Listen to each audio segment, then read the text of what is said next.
Hey, it's me, WWE Hall of Famer from the LOD, Road Warrior Animal. And who are you?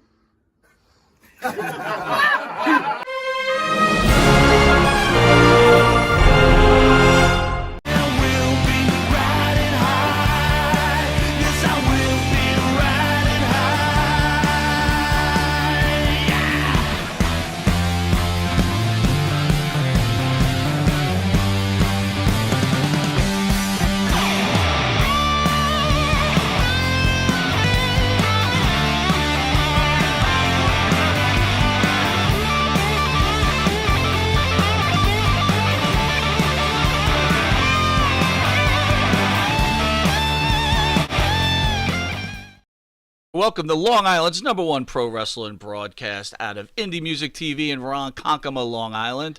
At the board is our super producer, Matt. How are you? Good as always. It's good to see you, my friend. And to the right is the star show, Mr. Jimmy Farrow. Jimmy, how are you, buddy? What's going on? Back again. How was your weekend? I don't remember. You know I don't remember. How was your anything Monday with Kevin Sullivan? That was very cool. Kevin Sullivan rocks. Yeah? We met the devil. Did he meet your expectations? Yeah, sure. Yeah? Yeah. We had met him previously, your- briefly. He was cool then. Cool. Most popular story that he told? I just liked his opinion on wrestling in general. He just seemed to reflect how we feel about a lot of stuff. So experienced, man. I was just amazed at he did so many things in this business. It wasn't just that he was a wrestling legend. It was the booking. It was just everything. I think he left more of a mark as a booker, to be honest with you. He might have. Yeah? He might have. High impact.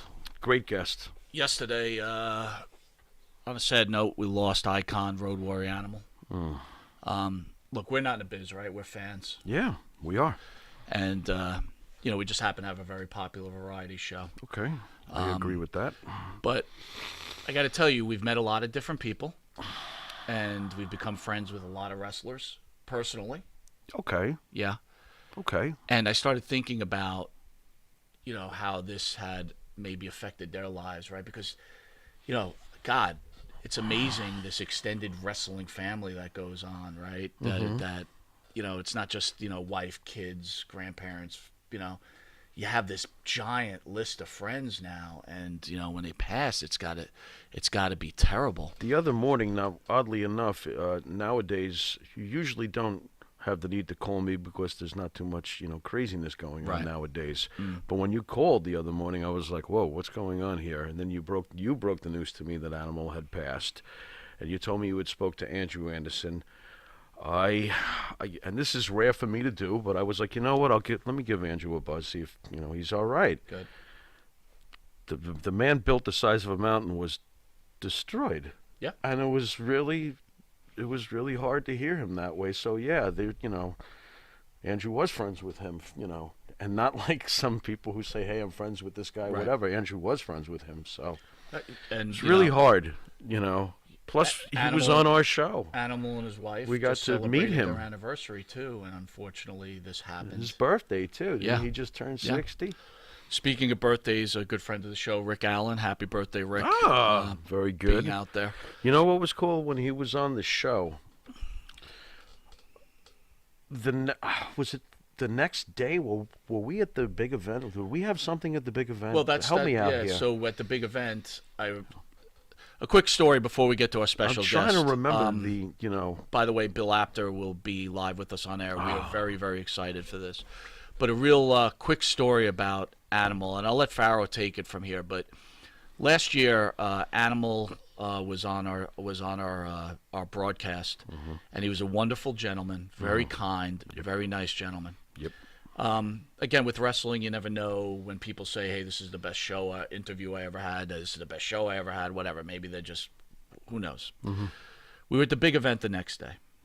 And that's when you told me Animal came looking for you at the big event, which was nice, right? What was cool about it was and the place is mobbed. You know how the big event can be. There's 1 million people there. All of a sudden, I felt this big bear claw on my shoulder, and pro wrestler hands, by the way, Right. Legendary pro wrestling hands. You ever look at them? It's just this big bear claws on my shoulder, and I turn around.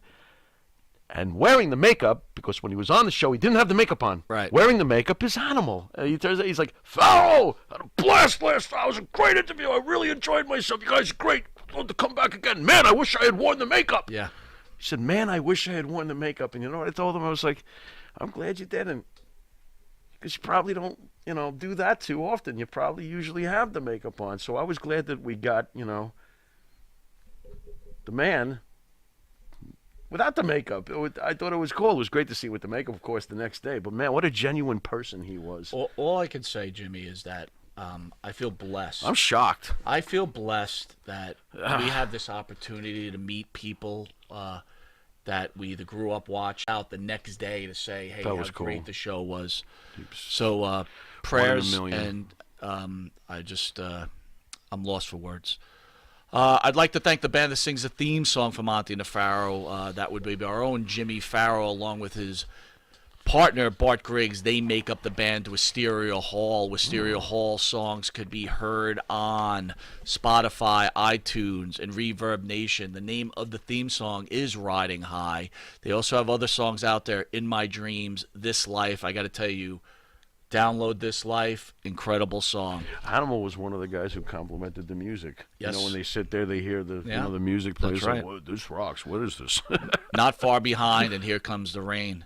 Monty and the Pharaoh can be seen on YouTube, the Monty and the Pharaoh page, Facebook Live, Monty and the Pharaoh page, iHeartRadio, Spotify, Anchor, Twitch TV, Monty and the Pharaoh page, RTF Sports Network every Thursday from 8 to 9 p.m. We are their anchor show, and the repeat is Monday from 10 a.m. to 11. And on Channel 115 in New York every Tuesday from 8:30 to 9 p.m., which will be changing shortly till 7 p.m. And then also catch us on Channel 115 on Saturday mornings at 6 a.m. And for early risers, like Friday morning, like a few hours from now, catch us on Channel 20. We will be right back with our guest, the icon, Mr. Bill Apter, after this commercial break. You need a body shop? You need engine repair? Auto Excellence, Collision Specialists, 631-261-6420. That's 631-261-6420. Auto Excellence.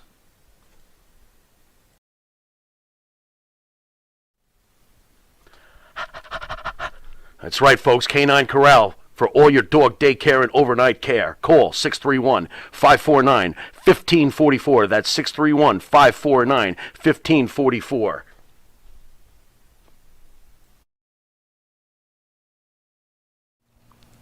And APB, American Protection Bureau, voted #1 best on Long Island for all your security needs. Call 631-390-9050. That's 631-390-9050. APB. All right, welcome back to Long Island's #1 pro wrestling broadcast, Monty and the Pharaoh, seen every Thursday, produced out of Indie Music TV in Ronkonkoma, New York. Mr. Bill Apter, thank you for joining Monty and the Pharaoh. How are you, sir? It is my extreme pleasure to be here, and you called me an icon, and I really appreciate that. I'm very flattered. But all my years shooting pictures of the matches, it was a Nikon, not an icon. How did I know you were going to correct me on that? You know that, but no, I'm thrilled to be even on the waves here back on Long Island, because I'm born in the Bronx, grew up in Maspeth, Queens, got married, moved out to Long Island, Massapequa Park, and also the offices that I worked for when I was back at London Publishing, the producers of PWI and The Wrestler and Inside Wrestling. We were in Freeport and eventually in Rockville Center. So yeah, I'm a Long Islander too. Yeah. Got lots of memories of the Comac Arena, I hope?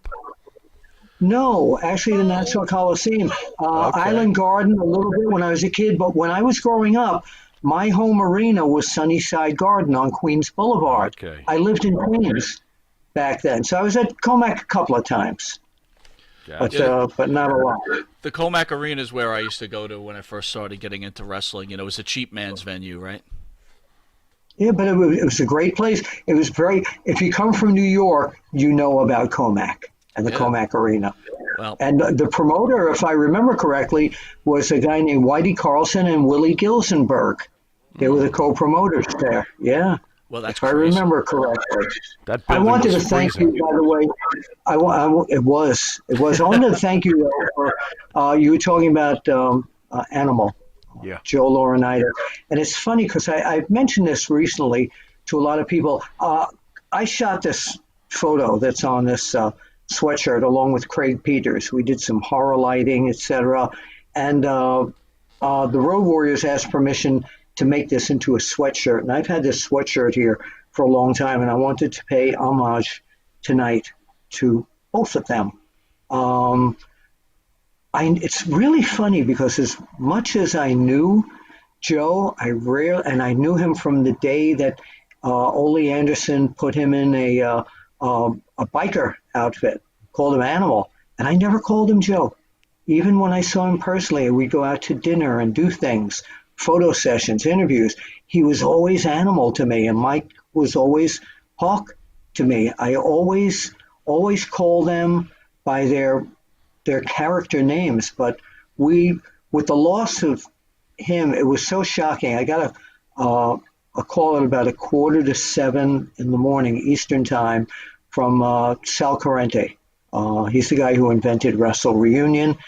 He was known as the Big Cheese, and he's still around the business. And he said Joe died. And I said, Joe who? And he said, Animal. I was like, the whole day yesterday, during the day I worked for a nonprofit company, beside doing the wrestling full time. I help people with disabilities to find jobs. I couldn't go out and do anything yesterday. My body and my mind were obliterated by that news. I had just sent a video to his lovely wife, Kim, for his 60th birthday. She was kind of getting videos from everybody, and she included me on that. And she said he loved it because what I did, I said, who's this video for? Oh, Joe, the guy with the makeup, the demolition guy, right? She said he roared at that. He thought it was the funniest thing he'd ever heard. And he celebrated that, and then I wished them happy anniversary on their Facebook page. And then that next morning, the call from Sal, and my phone just blew up the whole day. And I'm still pretty much in a state of shock over this whole thing because sometimes you expect these things, but this makes the year 2020 suck even more. Agreed. Bill, and I rarely use that word. You have this extended family, and again, I know we're joking around, but you're joking around. You are an icon. You're talking to two lifelong fans. Oh yeah. And you made a difference in our lives. And when you yeah. make a difference in one person's life like you have, you're an icon. But I reach out to you and I ask you this question. With this extended family of yours, what we were talking about earlier, how hard is it to deal with this constant turmoil and pain? It's, you have enough with your own family and your close friends, but now you have this extended family with even closer friends.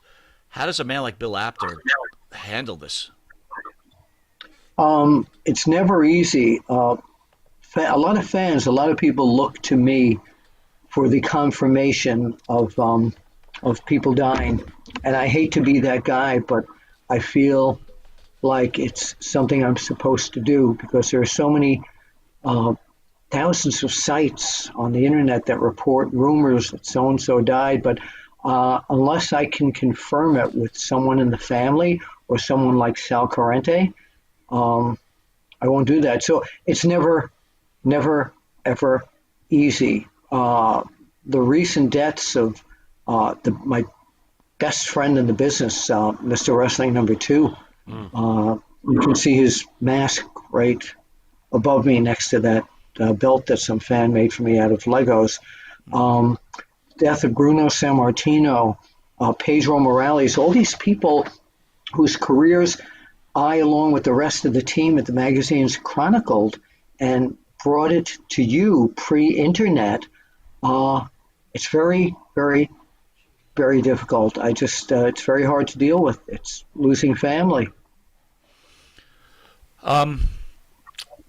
Yeah, I'm lost for words. All I know is when I go to work pretty early in the morning, and I heard pretty early in the morning, and I have a few friends that are very close to Animal, and I didn't know if they were awake yet, and all I could think to myself was, do I call them and tell them, or are they going to wake up and open up Facebook and find out? And I didn't even know how to approach it. But you know what? You know what? In the meantime, the other side of that is the great stuff that he brought to all of us, that he and Hawk did. They were the best kick-ass team. I used to think that the Andersons, Ole and Gene, were the toughest team in wrestling till I saw the Road Warriors. And I saw one of their first matches before the makeup, and they were kicking the crap out of who was it? David Sammartino and Roberto Soto, I think it was. And I was shooting right this close, and I was going like, these guys aren't pulling anything. And little by little, the way I became friends with them and Precious Paul Ellering, and then the photo shoots that Craig Peters and I would do, and the interviews on the Crockett shows and World Championship Wrestling, where we just had fun improving with each other. They brought a whole new, like ECW changed the business forever, they changed the business forever. And it was great. They were guys. So I want to look at the happy side of, had we not had him or them, we never would have known about this. So I count our blessings that we were able to see what they did, and all I can say is, what a rush. I second that, my friend. All right, so Bill, I'm going to turn you over to the Pharaoh. He's the star of the show. He's going to give you something called the Juice. He's going to inform our fans a little bit about you. Oy. Not that they don't know all about you already. And then we're gonna have a little fun, okay? I've been having fun, so. Shalom out there, all you video folks at home. I had to do that for Bill. Shalom, Bill. Ladies and gentlemen. I'm not, wait. What happened? I appreciate that. I appreciate that, and Happy New Year, of course, to all thank you. But keep this in mind, how religious I am. My first wife is Protestant. Here we go. I'll show you how religious I am. All right, ladies and gentlemen, let's get to the juice. No, wait. I have to tell you the terrible joke now. The terrible joke? Go ahead. These two men were outside a Chinese restaurant wanting to know if there are any Chinese Jews. So they said, why don't we go in and we'll ask the waiter? So they sit down, they ask the waiter, are there Chinese Jews? Waiter said, I don't know, I'll go ask the boss. He comes back, he says, the boss says there's no Chinese Jews. Only orange juice, tomato juice, and pineapple juice. Very good. You brought up the Shalom stuff, so you. All right. You had to call my segment the juice, huh, Mike? There you go. There you go. The juice. All right, ladies and gentlemen.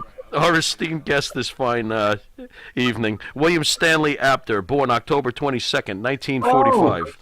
Wait a minute. You got your birthday? Did you get his birthday wrong? Hold on. No, What's William wrong? Stanley Apter? Nobody's called me that except if I was in trouble. William Stanley. You're in trouble right now. I'd send you to your room, but you're already there. Born October 22nd, 1945. Does that make you a Libra? Wait. I am, but do you know where the Stanley part came from? No, let's hear Stanley it. Weston? No, take a look at my face. Take a look at my face. Oh, no. Very good, Stanley. No way. Well, it certainly was. And that's where it came from. It said my father was a big fan, and he didn't know what he was doing, and that's what he did. But I don't want to marry him, Ollie. Why not, Stanley? Because I don't love him. Come on now. They're my heroes. Anyway, go ahead. I'm sorry. Go ahead after that. Let's go back to the reading of the Wikipedia. Yeah, I know. Yeah, really. There you go. William Stanley Apter, born October 22nd, 1945. He's a Libra, folks. What, are you going to just blast through it? He's an American journalist. To me. I'm just repeating it, so I figured I'd go quickly. Go ahead. He's just an American journalist. It says here, and a photographer specializing in professional wrestling. This is off Wikipedia. Obviously known for the wrestling magazines, Pro Wrestling Illustrated. It doesn't say it here, but I'm going to say it. Inside Wrestling and The Wrestler. These magazines often reported wrestling in kayfabe, of course, taking this stuff quite seriously. Apter was closely associated with these mags, as they were often known as Apter mags. Very interesting. Really? Dave Meltzer coined that, by the way. Who did? Dave Meltzer coined it, the Apter mags. Oh, it was Nice. So Meltzer was behind that. Very interesting. Yeah. The influence of these publications in the days before cable television and the internet was such that Apter has been credited with launching the careers of many, many young wrestlers whom he featured.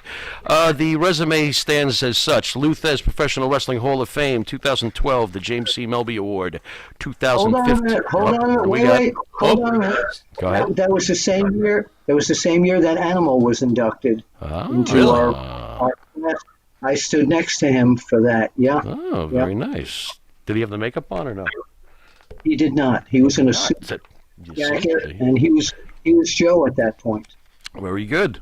As we continue with this fine resume, we have the St. Louis Wrestling Hall of Fame class of 2015. Was Animal at that one too? I figured I'd ask. No. Oh, okay. Just checking. Pittsburgh Pro Wrestling Hall of Fame, class of 2017, and Wrestling Observer Newsletter. That's Meltzer, isn't it? Yeah. Class of 2018 Hall of Fame. Ladies and gentlemen, let me put it this way. Back in the early 80s, when I first met my partner, we could not wait for the stationery store to release the new wrestling magazines. We used to run up there to the wrestling magazines. Ladies and gentlemen, this is the great overseer of all those mags we've enjoyed so much growing up. The internet before the internet, Mr. Bill Apter. All right, Bill. Well, thank There you you. go. And I always say thank you. But I want to justify something. Okay. I was on the road most of the time, and I always say this when I come on shows, is that I was part of 5 or 6 great teams through the years that put those magazines out. The writers, the editors, the photographers, the art department. So I always get, Dave Meltzer called it the Apter mags because I was the guy on TV. I was the guy who marketed what we were doing because that's what I wanted to do. And so Dave Meltzer, when he said the Apter mags, I called him and I remember I said, it's not the Apter mags, it's Stanley Weston's magazines. And he said, but people know you from your TV appearances. So that's why he called them that. So I'm honored to have that tagged on me. I got to go right for it right away. Were you behind Matt Brock? How dare you? Absolutely not. No. What was the story with Matt Brock? For those who don't know, growing up. I'm going to tell you the truth. I never wrote anyone but me. Okay. I never ghost wrote anyone. I was never any of the other characters or anything. And there are 2 people that worked for us that people don't believe that they were real. One of them was Dan Shockett. He was our first heel reporter. Yes. Dan died at a very young age of cancer. Dan was a Long Island kid, too. He was from Oceanside. And Eddie Elner, who is still alive, and you can find him on Facebook. He took Dan's place after Dan's passing. And Eddie up until COVID time, he had a yoga studio in California, and he now does a lot of that stuff virtually, but fans can find him on Facebook. He's there. So how did the whole Matt Brock thing come about? That was, for those folks who don't know, Matt Brock was an imaginary. I thought he was a real person. It turns out he wasn't. How do you know he was imaginary? That's the wild rumor I heard, that he wasn't a real person. Well, that might be a rumor. I mean, unless you he's can. got me. Unless you can. He's got me. Listen, this is torturing me. You're going to leave me hanging like this? All these years I thought Matt Brock was a real drunk. Give up. Oh, this is terrible. Was he real, Bill, or was he not? Well, I'm going to tell you something. There's a thing that Stu Sachs wrote online that gives the truth behind the wrestling magazines. I don't want to destroy anyone's growing up and childhood, so I don't talk about that. Okay. He's killing me. I will tell you if you ask me questions about yes or no, maybe I can tell you that. Here's a question I've been dying to ask you, right? Oh, boy. So in your book, Is Wrestling Fixed? I didn't know it was broken. There's a picture of you and your brother. So obviously 2 wrestling fans want to be tag team champions. What did your dad think about the whole deal? My dad would back anything that I wanted to do. My dad was a letter carrier at the New York City Post Office down in the Garment District. My dad was a sandlot umpire. When I started getting into the business, my dad came with me because he was very proud of what I was becoming, and they let him come in with me. And my dad actually became very good friends. Pedro Morales used to call us maybe once or twice a month. He'd say, "Baby, I like to talk to Daddy." And he would call and talk to my father all the time. My dad and my mother both were so proud of that I was getting into something that I was following for so many years as a kid. No, it was, yeah, my dad loved it. My dad, when my parents moved down to Florida to retire in West Palm Beach, I set my dad up with the Florida promotion through Eddie Graham to make sure my father sat at the timekeeper's table in West Palm Beach every Monday. And every Monday he would call me with wrestlers on the phone. All the wrestlers, they'd see me at the Garden the next month. "Hey, Bill, we saw your dad." It was great. It was wonderful. So, yeah. That's incredible. How hard was it to get the wrestlers to accept you in the beginning? Was it something you had to sell to them, or was it they just realized that you were making them bigger than life? Great question.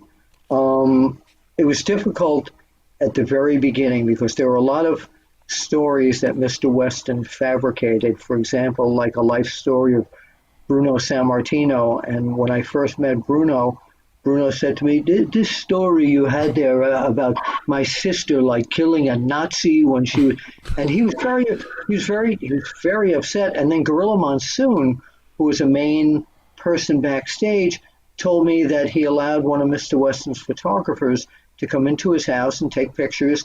And there was a lead shot in the story of Monsoon with a gun saying he wanted to shoot Bruno Sammartino. Well, the Sammartinos and the Monsoon family were very close friends, and Monsoon was furious. So Vince McMahon Sr. found out that I was coming in to do some stuff, not for the magazines. When I first started, I was doing a radio show in New York, WHBI 105.9 FM, and I bought time, and I did interviews. But when I started with the magazine, they found out I was working for Stanley Weston. Vince Sr. told me he and Stanley had some issues, but if I can prove myself and do what's right, he would let me into the show. So I did the very first magazine shoot interview with Bruno Sammartino. And at that point, Bruno endorsed me. And then the people that Mr. Weston was friends with, like Sam Muchnick, Al Costello from the original Fabulous Kangaroos, they started inviting me down to shows. And they never told me there were going to be title changes at that point. But they would bring me down there, and all of a sudden a title would change when I'm shooting pictures there. So I happened to be at the right place at the right time. Yeah, so Mr. Weston endorsed me to a lot of people, but little by little, I got the endorsements of the people in the dressing rooms. And then I became, second nature to me being back there. I was expected back there. How different was it for you covering boxing compared to wrestling? Totally different, because with wrestling, what a great question. With wrestling, you can shoot various matches of people and almost anticipate after years of shooting it what's going to happen. With boxing, you only have one chance of it. I shot many Muhammad Ali fights. He was one of my speed. I like your style, but your pay's so cheap, I won't be back for a while. But anyway, you got great speed, you got endurance. If you sign to fight me, increase your insurance. But shooting fights, you had one chance to get that one picture. And back in the days of shooting film, not digitally, sometimes I'd shoot, if a fight was 15 rounds, I'd do 2 rolls of film, changing film in the middle of a 3-minute round and just getting a million pictures, and sometimes maybe 5 of them would be used. Bill, it's a strange question, but I'm going to try to get it out there. Let me see if I can word this correctly. Do you think the internet... Hold on a sec. Holding. Matt, I'll be up in about 45 minutes. Matt Brock's call. I'll be up in about. I'm on the show right now. Matt Brock. Yeah. He's calling in. All right. Yeah. Okay. I'm busy. He's okay. real. I'm sorry. He's Your real. question? So he is real. Is he drinking? Oh, never mind. Now you're going back. Now you're talking about Israel. First you say shalom. Now, okay, anyway. Oy. All right. Is the current younger generation, the current fan, the internet-raised wrestling fan, is he as, oh boy, this is going to sound strange, is he as educated as the wrestling fans that come from the generation pre-internet, like Mike and I, who ran to get all the magazines? I know that the information is out there in abundance today, but, like, for example, Road Warrior passing away, does today's generation, the internet-raised generation of wrestling fan, do they really fully get? They know from their parents, their older brothers and their older sisters, but the WWE has done a good job with a lot of the icons of making sure that they're out there periodically, and a lot of the younger fans come to the conventions, which I miss terribly right now. And a lot of them come with their parents or their brothers and their sisters, or, I mean, I meet 8 or 9 year old kids that know who all these people are. So yeah, a lot of the younger generation do know who these people are because of the wonderful thing that, like you're doing and I do on One Wrestling Video, is YouTube. Is listening to the Foul right now. The name of the book is Wrestling Fixed. I Didn't Know It Was Broken. I'm presently reading it right now. It's fantastic. The stories inside. And Bill, where can you get this book, Bill? I know, but I'm not telling. I'm just reading this. Oh, I'm sorry. Go to chapter 15. It's awesome. Most bookstores have it. It's been out for 6 years. It's not self-published. It was published by ECW Press in Canada. ECW. Not that ECW. Sorry. Entertainment, Culture, and Writing is what ECW Press stands for. I can't believe I remember that. But you can get it at most bookstores. Most Barnes & Nobles have it. You can get it on Amazon or any great book dealer. But there's if you see the cover here, you'll see some of the things. Jim Cornette hated the book. Do you know why? What? Why? He said, I hate Bill Apter's book. He doesn't bury anyone. Oh. There's nice guy. It's a fun story, and there's an Audible. If you go to Audible, it's on Audible as well, and I do the narration. I read the book, and a lot of my wrestling imitations are in it when I'm talking about a lot of these guys, because I do hundreds of wrestling voices.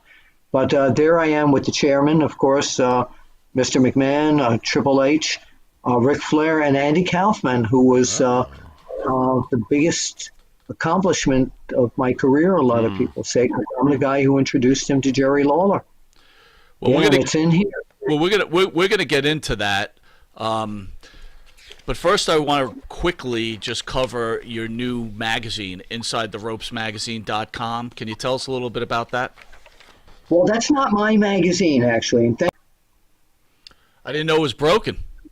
Thank you. I was waiting for that. But this is how my book has gotten out there so much. I've marketed it everywhere. I have YouTube videos of wrestling personalities answering if wrestling's fixed. It's on my One Wrestling Video channel. But the magazine is a throwback to the old school wrestling magazines. It's the first new wrestling magazine in years. These guys are taking a big gamble on this. But I got my first copy of it in the mail 3 or 4 days ago, and it was so great to hold a wrestling magazine again. Now, for you people that want to order it and go to InsideTheRopesMagazine.com, you'll see it's all in brick.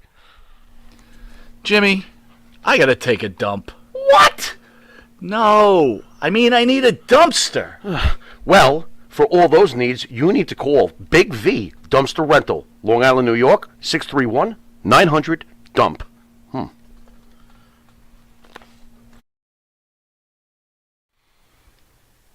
The Monty and the Pharaoh Show is brought to you by... Because wine is your second favorite four-letter word. California wine, New York attitude. Good fucking wine. Yeah. Jeff Quest, graphics design, custom vinyl lettering, and all your art and video needs. 516-317-8204. That's for Jeff Quest, graphic design.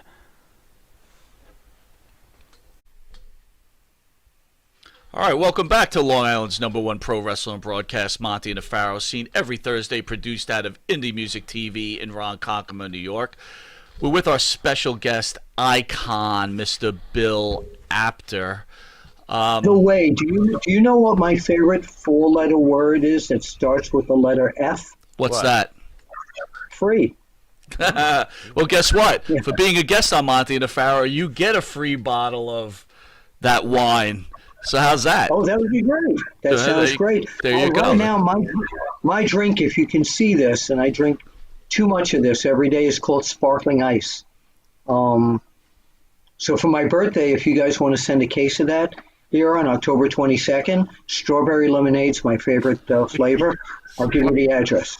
Sparkling DM ice. me. Strawberry lemonade. Love Matt Brock. Very good. Bill, I wanted to ask you about...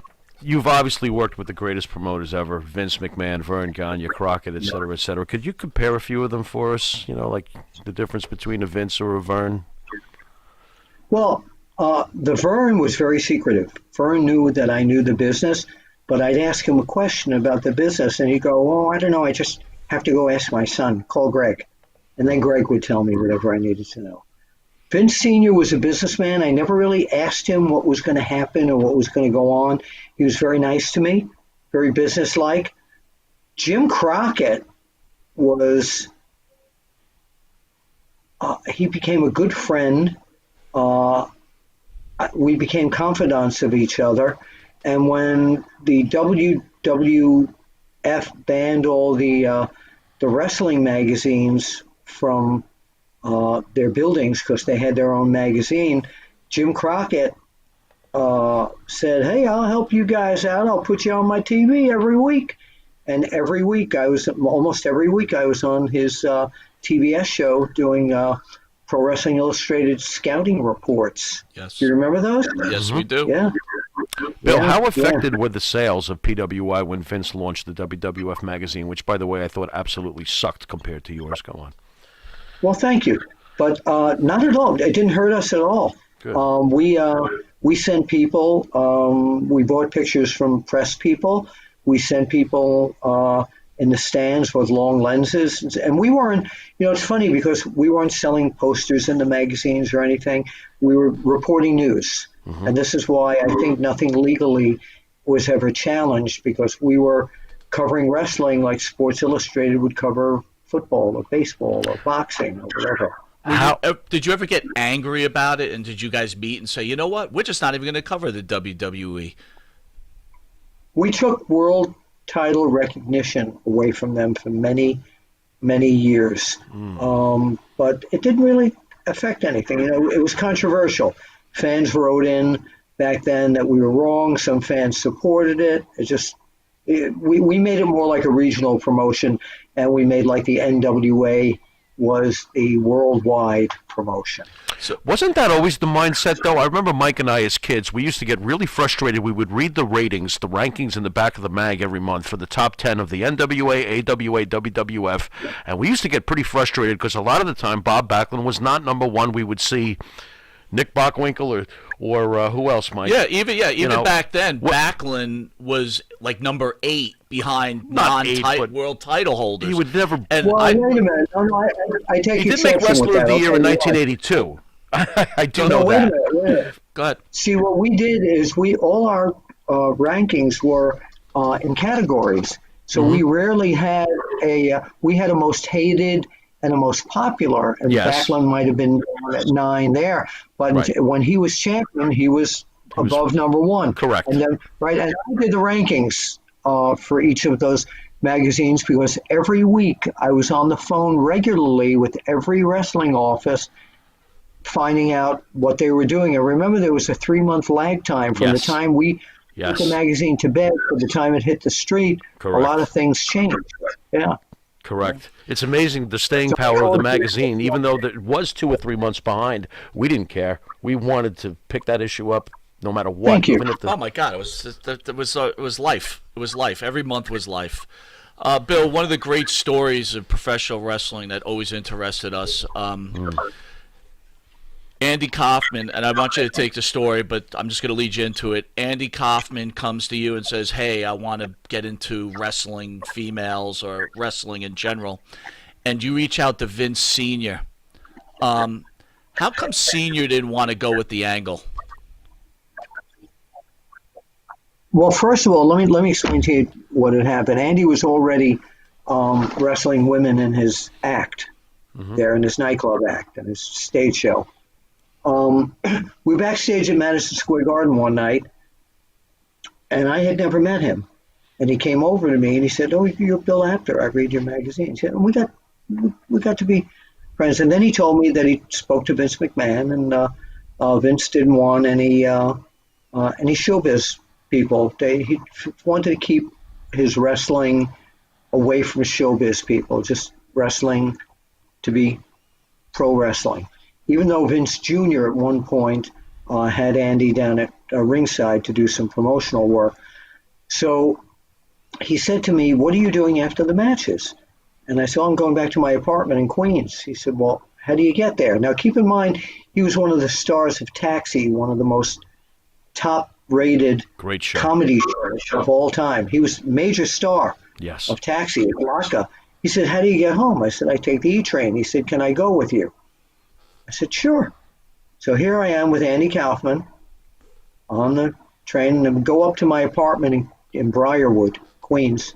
I was living with a wonderful girl wrestler by the name of Susan Sexton, the Australian champion. And we walk in, and every other word out of her mouth was the F-bomb. She says, "Hey, mate. Oh, F and Andy Kaufman, how you doing?" So we sat for hours talking about how he wanted to be Buddy Rogers or Fred Blassie.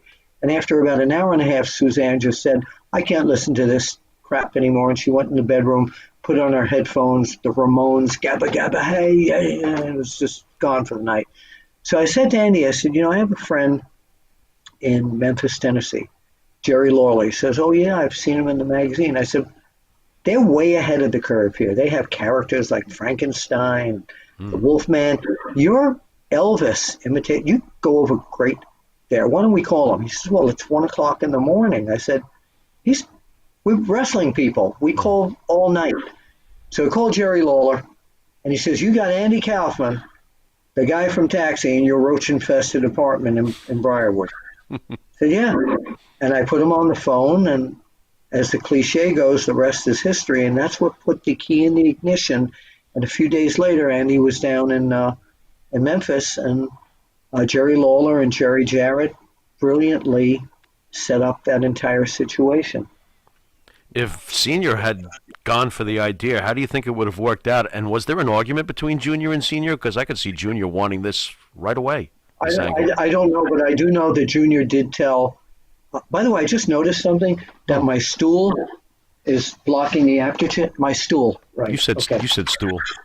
I did. I said Which stool? It was blocking the Apter. Was it this butthead here? It's my stool. Oh, that kind of stool. I'm sorry. Oh, right. Okay. But Vince Jr. did tell Jerry Lawler at one point that that's the one thing that escaped him that he would have loved to have done. And back when they opened the Performance Center, I was talking with Triple H and Stephanie, who are two of the nicest and most gracious people I have ever met in my whole life, in or outside of the business. And neither of them, somehow, we were just talking about wrestling stories, and neither of them knew that they were like, "You're the one?" Yeah. There are a lot of people who don't know that. That's why before I go on any show, and I did this with your show too, I said, "You got to read my book," because 8 out of 9 of the podcasts and shows that I did when my book first came, and I mentioned, they were like, "Really? You guys knew it." So Well, I'll tell you one thing that bothered me too. If I could go a little further, I love the story of Andy Kaufman. I actually think he was a genius. My wife would tell you Oh, otherwise. he was a genius. Absolutely. But that being said, Man on the Moon, I enjoyed, Love it. but I was disappointed that they did not have you in that movie. At least, at least how that whole introduction goes. Well, he was kissing his girlfriend, and they said, where do you want to go for a hunt? Let's go to Memphis. Why? It's the wrestling capital of the world. That funeral also didn't happen in that thing. There was I forgot what network did a Jim Carrey special about Andy Kaufman, and I think it was on Showtime, I believe. Showtime, and there was a clip of me and Gordon Soley from wrestling's very first VHS tape ever, Lords of the Ring. Hey, King. And there was a clip of Gordon Soley and I talking about Andy Kaufman in there, and that was in that Jim Carrey piece. Bill, does So we got credit on that. Does WrestleMania even happen without the Kaufman Lawler thing? Because to me, the Kaufman Lawler thing could very well be the beginning of the E in entertainment. Yes, sports. First of all, thank you for saying Kaufman, because everybody I meet outside of New York goes, "Oh, you're the guy that set up Andy Kaufman, huh?"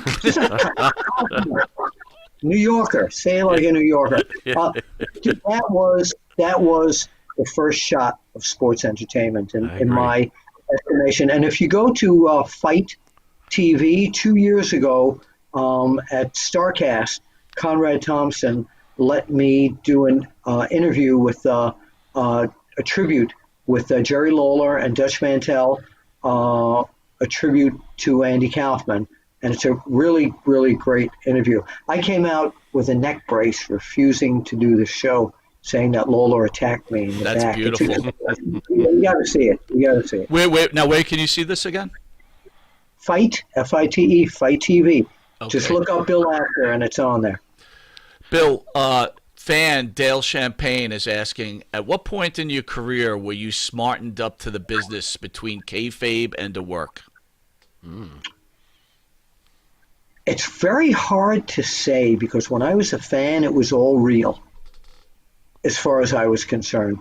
I think when I was in the hallways and just heard the guys kind of talking about their matches and stuff, nobody ever took me aside to smarten me up except one guy in Boston, and he tragically died in a plane crash. Bobby Shane. I was at the Boston Garden, and he and I went to dinner afterwards at an Italian restaurant called Palcari's, and we were talking about something, and he said, well, yeah, you're only as good as your opponent. It takes two to tango. You can't do well in that ring unless you have someone to do it with. And little by little, I never asked anybody. Little by little, I just kind of picked it up myself. But I never I never brought that up or anything backstage. I always played backstage like what was going on was sports. When I have hundreds of interviews back from the 70s, still on cassette, and a lot of them digital, which I run periodically on onewrestlingvideo.com, and all the interviews are done in character because I covered pro wrestling like it was a sport. So I didn't look at it like it was a work, so to say. So I kind of knew it, but I didn't ask anybody about it. And sometimes wrestlers would just kind of tell me what was going to happen. So, yeah. But were there any particular wrestlers that were hard to track down when you had to cover them for a story or to get a photo of them? Anybody that you used to dread going, oh, geez, he's a pain in the ass. I got to get this guy to sit still for a photo? No, not really. Most guys wanted to be in the magazines. Most guys appreciated that I would approach them to be in the magazines. Sometimes because of their schedules, guys would not show up and not call. And then a week later, oh, crap, I was on the road. It was part of the business. But no, nobody really ever stood me up for long periods of time. How about your relationship with the Von Erichs? Can you fill us in a little bit about the great Von Erich? Oh, man, I became a member of the Von Erichs from what they, David was one of my best friends. Kerry came to my house several times. I still talk to Kevin once or twice a year. He's living in Hawaii. Um, there's a chapter in the book where Fritz wanted to practically kill me. Dan Shockett had written a column. He was our bad guy reporter. He had written a column likening Kevin, David, and Kerry to the Three Stooges. And David had died when that magazine came out. So there was no explain. So Gary Hart, who was one of the bookers there, called me and he says, "My man, Fritz does not want you anywhere. You're out of the family." And I went anyway because I needed to talk to him.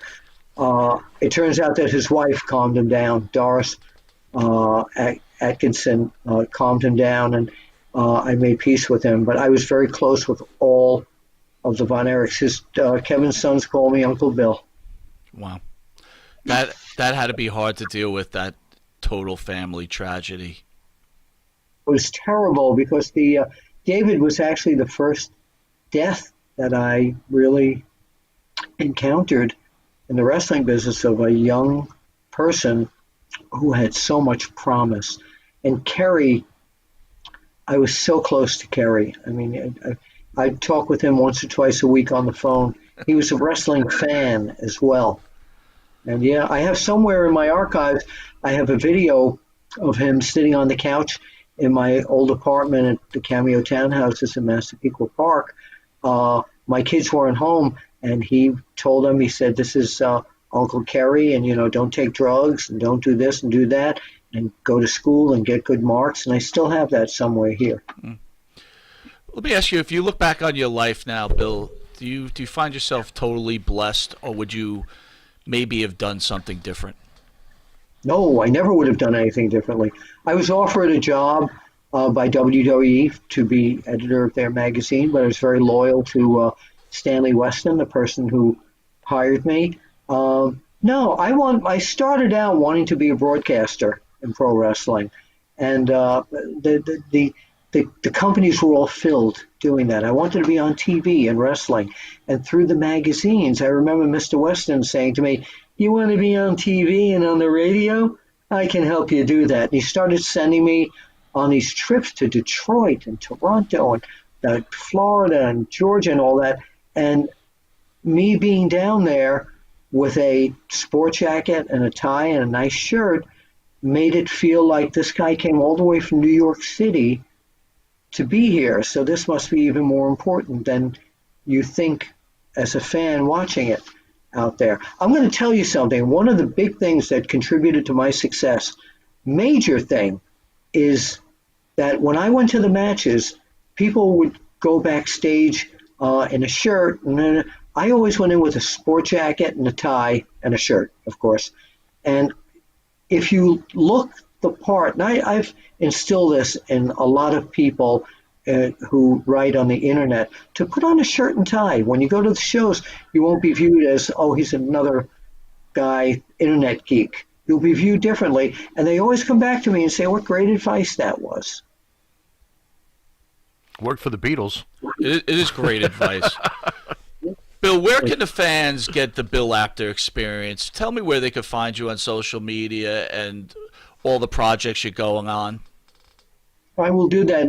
By the way, I want to, because of this whole COVID thing, when I do book signings, I'm not that guy that sits at the front of the store and signs it. Fans know that I do an hour-and-a-half show with videos and music, and it's a whole one-man variety show, what I do there. And I'm hoping after COVID I'll be able to get back on the road and entertain all of you again. It's all about the book.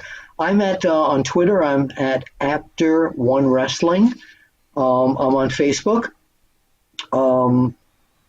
You can contact me through my email, bapter@onewrestling.com. And please don't put an N in my last name like Dusty Rhodes did. There are people who still think my name is Willie Apner. You get on and go, "My baby Willie Apner over here, if you will. Oh, my baby is." And I stop saying that. But that's where you can find me. And please subscribe to www.onewrestlingvideo.com. That's our video channel. So everything I do in terms of video is there. And I have a lot of videos from down here in Apter's Alley. And maybe one time I can come back and give you a guided tour. That'd be fantastic. Here's a question for you. We were at the big event, right? And again, we explained it. We're fans who started a show that got popular. We know we're not in the biz. Right. We love the biz. Right. But when we were at the big event at our table, Bill Apter walks up to us, and we have a conversation. We take some pictures. Me and Jimmy turn around and we go, holy shit. I lost my That is Bill Apter. Now, here's a question. True. For fans out there, does Bill Apter do any video shout-outs? Maybe they could reach out and say, hey, Bill, can you do a video shout-out? Guess what? It's funny you brought that up. I was trying to get on Cameo, and I've got nearly 30,000 Twitter followers. And Cameo got back to me a few months ago and said, you don't have enough followers. So what I'm going to do... Wow. Not so fast Yeah, out so there. I'm going to start Willio. Willio instead of Cameo. Okay. But I'm going to, somewhere in the next few weeks, I'm going to make myself available to set up something where I will not only do a shout out, but a lot of fans know my other passion is music and singing. Karaoke. I sang professionally for many years, and I don't look at the words. I use them for backgrounds. But birthday wishes, for example, one fan tonight asked me, can I do a quick video with some music to his mother, who's a huge Barry Manilow fan. Nice. And I shot a video, and I did a little of, you know, I can't smile without you. Can't smile without you. You're going to make me cry. Yeah. Stop. No, well, you see, I also rap it, like I can't laugh and I can't sing. I'm finding don't it do like that. freaking hard to do anything. That'll make me cry, All too. right. But I sent it, and he was totally knocked out. So, and I know there's a lot of people out there who I know there's a lot. Stop.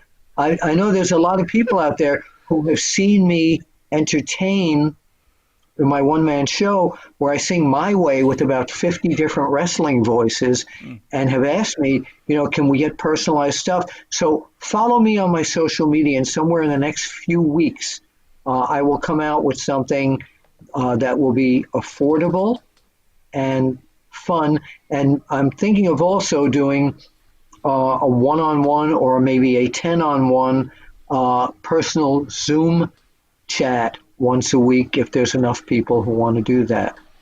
That's a great idea.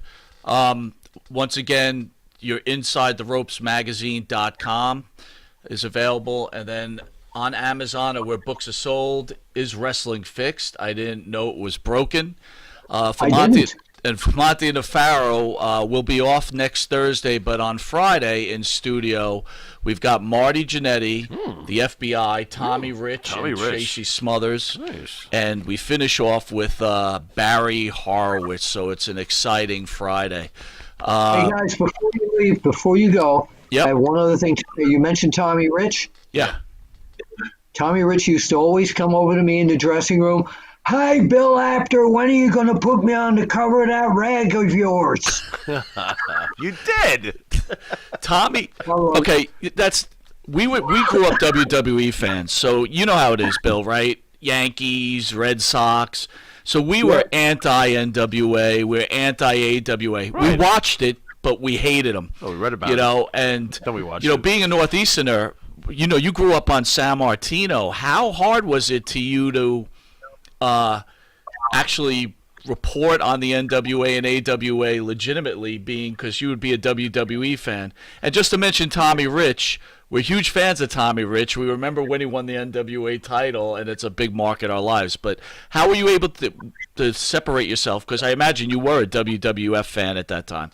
No. I grew up watching Buddy Rogers and Bob Orton Sr., the grandfather, Mark Lewin and Don. So back then, everything was generic, and Buddy Rogers held the NWA title when I was a kid as well, and I was reading the magazines like Wrestling Review, so I was a fan of everything I could get my hands on, and I used to watch on Channel 41 UHF in New York, Canal 41, the NWA shows from the Olympic Auditorium. So I was a fan of everything wrestling. I wasn't just a fan of WWF. I was a fan of everything I saw on TV, even Bedlam from Boston. Yeah, which was on WOR back then. Jimmy's going to hit you one last question, but I have one selfish question that I want to ask you. Alrighty. Who is the top 5 greatest wrestlers, meaning the total package, not just interview or not just a wrestler, just the top 5 greatest wrestlers in your mind? I'm not going there because I hate to say that. No, I'll tell you why. Because it always ticks people off when I do that. There's different generations too. Yeah, there's a different one to me in every generation. There really is. And a lot of people want to know that the guy with the mask right behind me there, Mel Mascaris, real name Mel Moskowitz, by the way. Moskowitz, oi. Mel Moskowitz. This mask is kosher. By the way, any time I talk about my admiration for him as a wrestler, I get grief from every other wrestler. Well, he only did this. And then when I talk about Bruno, he's got his COVID thing going here. When I talk about Bruno, well, Bruno only kick and punch. There's too much controversy that comes out of when I answer questions like that, so I now avoid them. Right. I understand. Right. All right, Pharaoh, one last question. All righty, here we go, Bill. You are, to me, like Gordon Soley in many ways, the face of when wrestling was real, when it was reported as a sport, when it was real. And today's generation will never know what we know, how great that was. What was Bill Apter's emotions like, and how much was the magazine business affected the night of the curtain call? What was your thoughts when that was happening? What didn't affect us at all. I mean, zero. It was. Keep in mind that the magazines were worldwide magazines. Okay, so that we were not press privileged back in those days. Did it bother you as a fan that they did that? It really didn't bother me. I mean, it bothered me for a little while. Okay, it pulled back the curtain. So did it bother Bill Apter a little bit? Yes, but enough to dissuade me from covering what they were doing. No, the one thing that got me was when Vince publicly announced that this is a show. That's that kind of that, because then I couldn't tell when people were asking me. I was like every other wrestler back then. Is this real or not? And I'd go, hey, what's the matter with you? This step, like all the wrestlers did. I protected the business when you're in the business. But when Vince said, well, this is a show, I was like, well, now that hurts. But it didn't affect the sales in the magazines, because people who bought the magazines were wrestling fans, and you could have told them how every match works, and they still wouldn't believe you. Is today's magazine marketed more towards an AEW fan or a mainstream WWE fan? Last question. The magazines? Yeah, in general. Do you think they're more geared?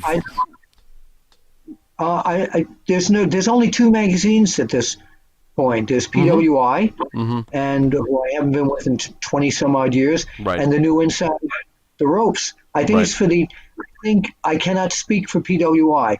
I know with Inside the Ropes, it's made for the old school wrestling fan and the young wrestling fan who wants to know what the feel of a wrestling magazine was like. Wow. Gotcha. I hope I answered that correctly. I can't speak on behalf of PWI. No, you answered it perfectly. The new magazine, does it have a centerfold like the old PWI? It does not, but there's a cartoon in there. And unfortunately, my copy of it is upstairs, and I would love to show you the one cartoon that's in there. But it'll take too much time for me to go upstairs and get it for you. So there's no centerfold, but there's a cartoon on one of the news pages about a centerfold of me. So you have to see it in the magazine. Well, I want to thank you for joining Long Island's #1 pro wrestling broadcast. You are an icon. This was incredible, and thank you for taking time out of your busy schedule to spend some time with us. It was absolutely my pleasure. I would love to come back. Yeah, I had a good time, and can I do my sign off? Absolutely. We'll see you eventually at the matches.